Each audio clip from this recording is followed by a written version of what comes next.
ইশরাক হোসেনের gazette notification হবে কিনা এই ব্যাপারে নির্বাচন কমিশন আমাদের কাছে জানতে চেয়েছিল।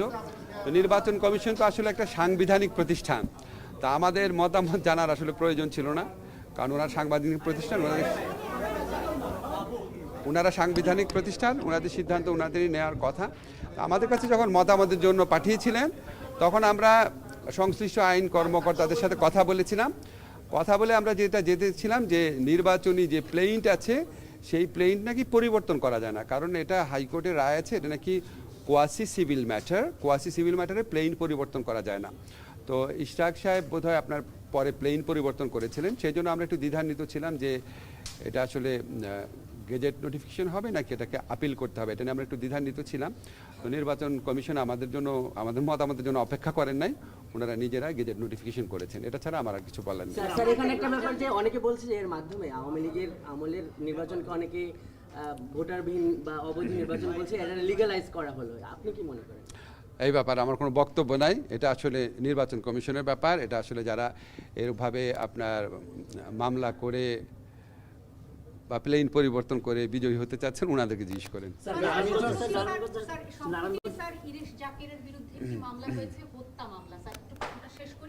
কিন্তু ওনাকে দেখা গেছে যে উনি যখন জুলাইয়ে আন্দোলন চলছিল উনি ওনার প্রোফাইল লাল করেছেন, উনি নানা ধরনের স্ট্যাটাস দিয়েছেন। গতকালকেও প্রথম আলো একটি নিউজ করেছে যে মামলাগুলি বাণিজ্যিক কারণে বিদ্বেষমূলক কিনা। স্যার, সরকার আচ্ছা, আমি আপনাদের একটু কাইন্ডলি বলি শোনেন, বাংলাদেশের আইনে কোথাও তো মামলা করার ক্ষেত্রে আপনার কোনো বাধা দেওয়া নাই, যে যার মতো মামলা করছে, এবং এখানে অনেক হয়রানিমূলক মামলা হচ্ছে, বিদ্বেষমূলক মামলা হচ্ছে, অন্যের জায়গা জমি দখল ব্যবসা দখল করার জন্য মামলা হচ্ছে। এগুলো অত্যন্ত আনফর্চুনেট, অত্যন্ত পরিতাপের বিষয়। তা আমরা যখন মামলা করে ফেলার পর আমরা পুলিশ প্রশাসনের মাধ্যমে, আদালত প্রশাসনের মাধ্যমে আমরা বিভিন্ন ধরনের প্রতিকার দেওয়ার চেষ্টা করছি। এখন আপনার যখন এত বেশি লোককে আপনার আসামি করা হয়, এত মামলা করা হয়, আমাদের জন্য কাজটা ডিফিকাল্ট হয়ে যায়। কিন্তু আমরা কিন্তু মামলা করতে কাউকে বাধা দিতে পারি না, কিন্তু মামলা হওয়ার পর আপনারা খেয়াল করে দেখেছেন স্বরাষ্ট্র মন্ত্রণালয় থেকে বারবার বলা হয়েছে যে অভিযোগের কোনো বস্তুনিষ্ঠতা পাওয়া না গেলে কাউকে যেন গ্রেফতার না করা হয়। আমরা আবার আদালতের পক্ষ থেকেও আমরা যেখানে আপনার বস্তুনিষ্ঠতা নাই সেখানে যতভাবে আইনগত প্রতিকার দেওয়া সম্ভব সেগুলি দেওয়ার চেষ্টা করে যাচ্ছি।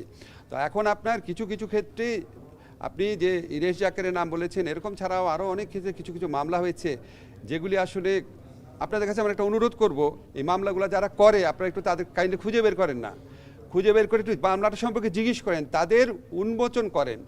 তারা যেই হীন উদ্দেশ্যে বা তারা যদি কোনো হীন উদ্দেশ্যে, শত্রুতামূলক উদ্দেশ্যে, অন্যের ব্যবসা জায়গা জমি দখলের উদ্দেশ্যে বা চাঁদার উদ্দেশ্যে যদি তারা এই ধরনের মামলাগুলো করে থাকেন, আপনাদের কাছে আমাদের অনুরোধ আপনারা তাদের ভূমিকাও এক্সপোজ করেন, তাদেরকে জনগণের কাছে দেখায় দেন।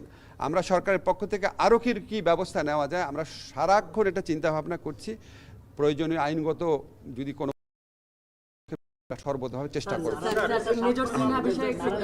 মেজর সিনহার বিষয়ে মানে কিছুদিন আগে রিপোর্টার্স ইউনিটিতে একদল একটা মানে সংগঠন তারা বলছে যে এটা একটা দীর্ঘ শত্রুতা হচ্ছে এবং ডেথ রেফারেন্স এখনো হয় নাই এবং তাদের শাস্তির আওতায় আনার জন্য আপনার উপর আসে আলটিমেটাম।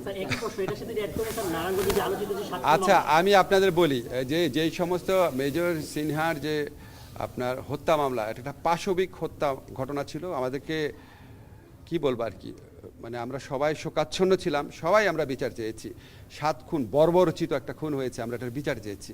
কিন্তু ভাই আপনাদের তো একটা জিনিস বুঝতে হবে, এগুলি যখন উচ্চ আদালতে থাকে, হাইকোর্টে থাকে, তখন এটা সম্পূর্ণভাবে হাইকোর্টের এখতিয়ারাধীন বিষয়। এটা কার্যতালিকায় কত নম্বরে আসবে, কবে শুনানি হবে, এটা সম্পূর্ণভাবে স্বাধীনভাবে হাইকোর্ট ঠিক করে। মন্ত্রণালয়ে কোনো রকম ভূমিকা রাখার কোনো অবকাশ নাই।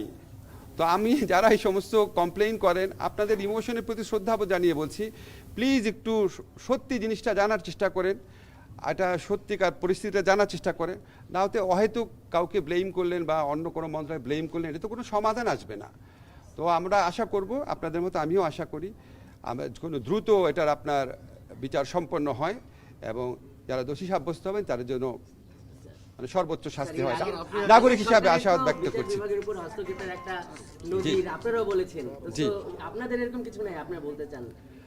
আপনার উচ্চ আদালতের উপর আমাদের তো হস্তক্ষেপের কোনো স্কোপই নাই।